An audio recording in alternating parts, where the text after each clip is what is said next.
What's up? This is Kevin Booth. I wanted to show you guys some stuff about the Azure Service Queues, Service Bus Queues rather, that is, and specifically topics, and what they can do for you. This actually is not an Azure project.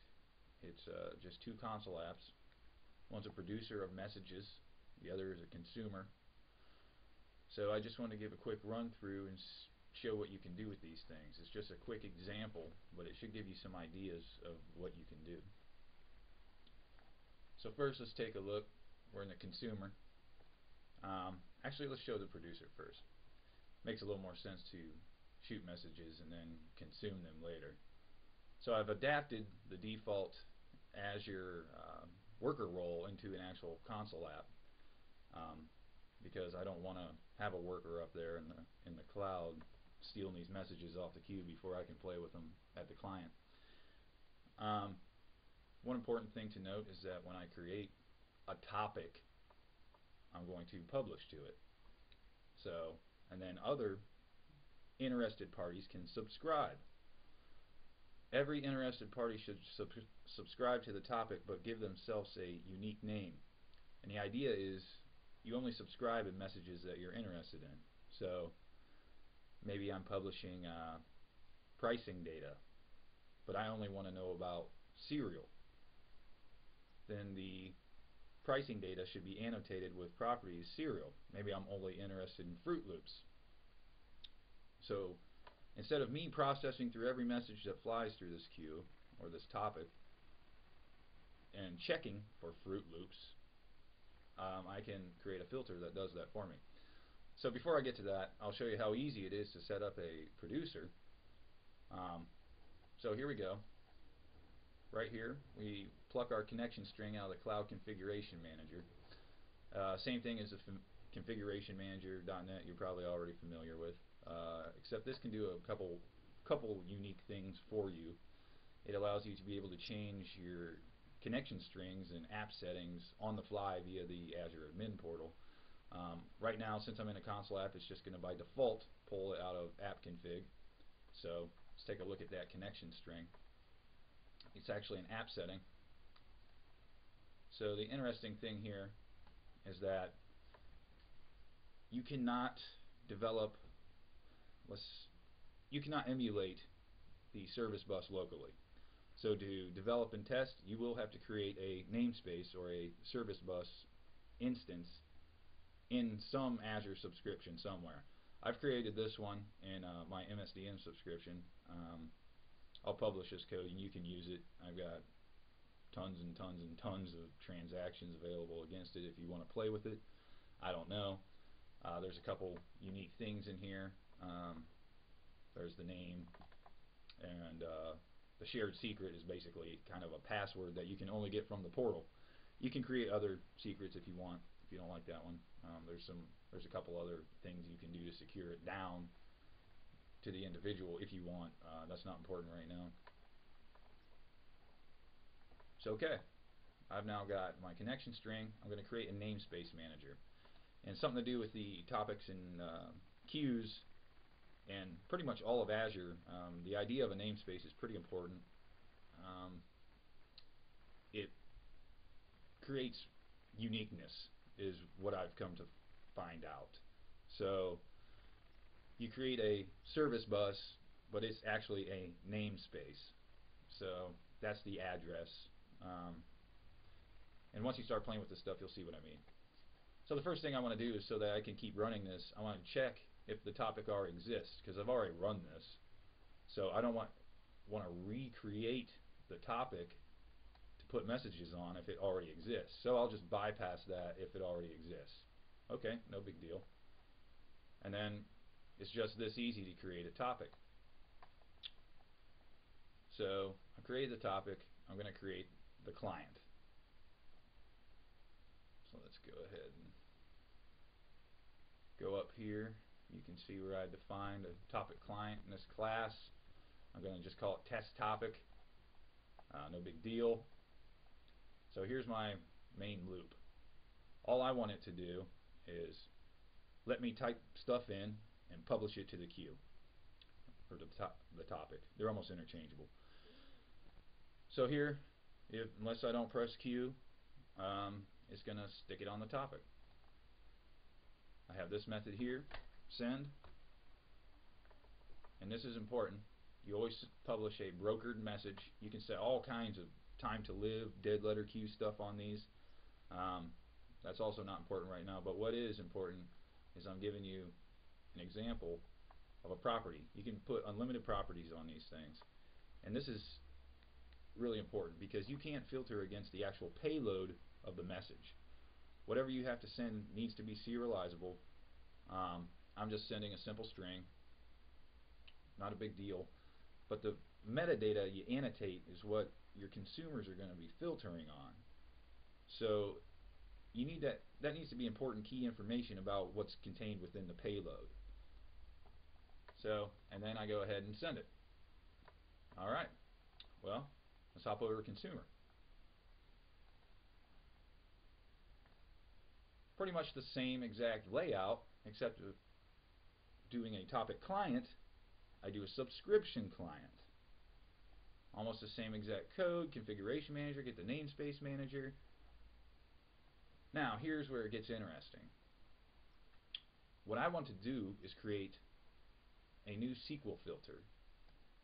The filters on these subscriptions use the same flavor. I think it's SQL92 syntax. You can do likes in there, you can do greater thans, you can do ands and ors. You can get pretty sophisticated on how complicated you want to get with this stuff. So I'm just creating this new one because I already know that the publisher is publishing a property of test blah of custom filtered property. So I only am interested in messages that have custom filtered property of test blah. So here, this is also important. When I create a subscription, I'm creating a name for me. So the filter name, if I publish the same filter name as someone else, whoever gets it first, and you're not going to get it. So if I'm interested in store, like the cereal example I was using, and someone else publishes another filter with the name cereal, it's a race condition, and you're both probably interested in getting it as cereal. So what I did was just tacked on the thread ID onto the filter name. Even though I'm going to start up a few instances of this, now we each have our own unique subscription, so we each will get our own unique instance of the message. And that's what's important about pub sub stuff. You don't want to hog it up so the other people that are interested or other parties don't get this information. Almost the same exact thing. Create from connection strings just like before. No problem. So I do it a little differently here. Is this I loop, I do a receive, I don't have it blocking, so it'll sit here infinitely waiting on a message. You can set the timeout. There's plenty of overloads here. You can do a bunch of other stuff. There's the server wait time. I don't care. I just want to sit there and always look for messages. One comes in, I'll fall down here.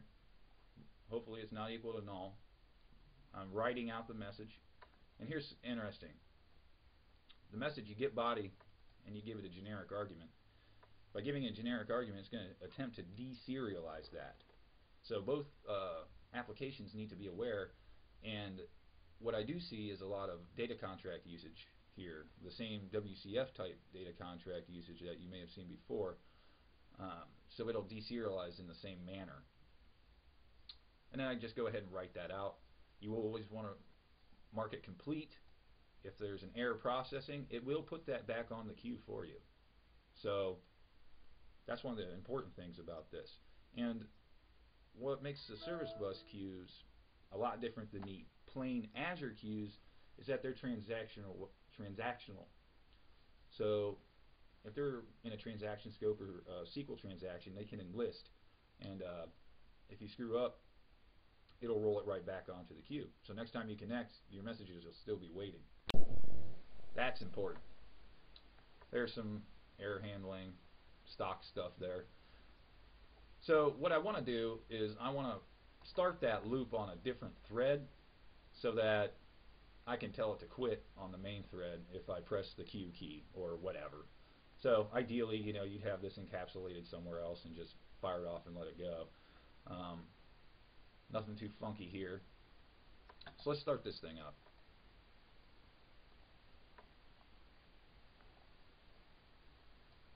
What I'm going to do is start a bunch of instances of this. And what you'll notice, the first time you start this thing up, the application, that namespace manager, I don't know what it is, it takes a bit to build up or connect or something. But once it's up, it's alright. So, here I have 3 consumers, 3 interested parties with 3 different subscriptions, maybe filtering on 3 different things. Who knows? So let's see what happens. I'm going to type this message. Let's make it interesting.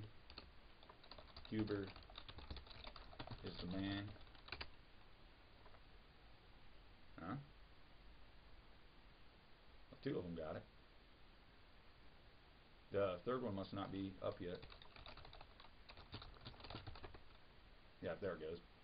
It's interesting. Either that or they're...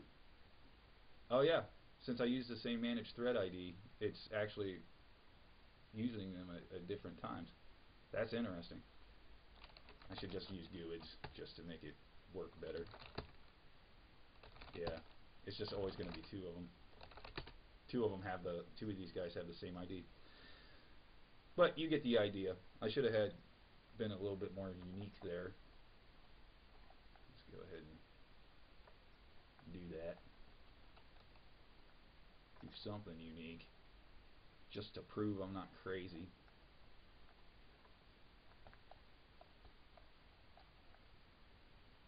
Oh, we'll make this unique.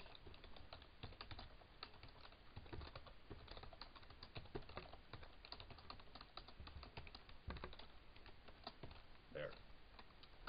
Well, globally unique, not universally. Let's find out. What now? Yeah.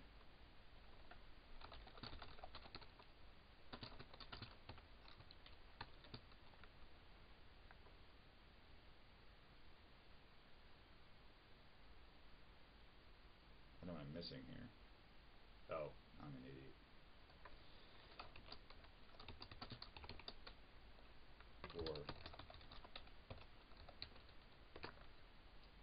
Alright. See that again. Sorry, my right click button is a bit shoddy. There we go. New instance.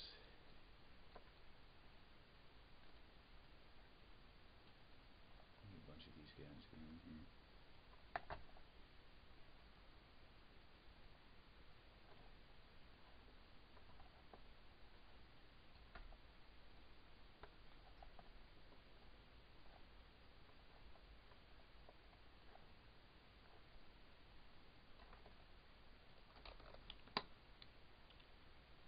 There we go. Okay.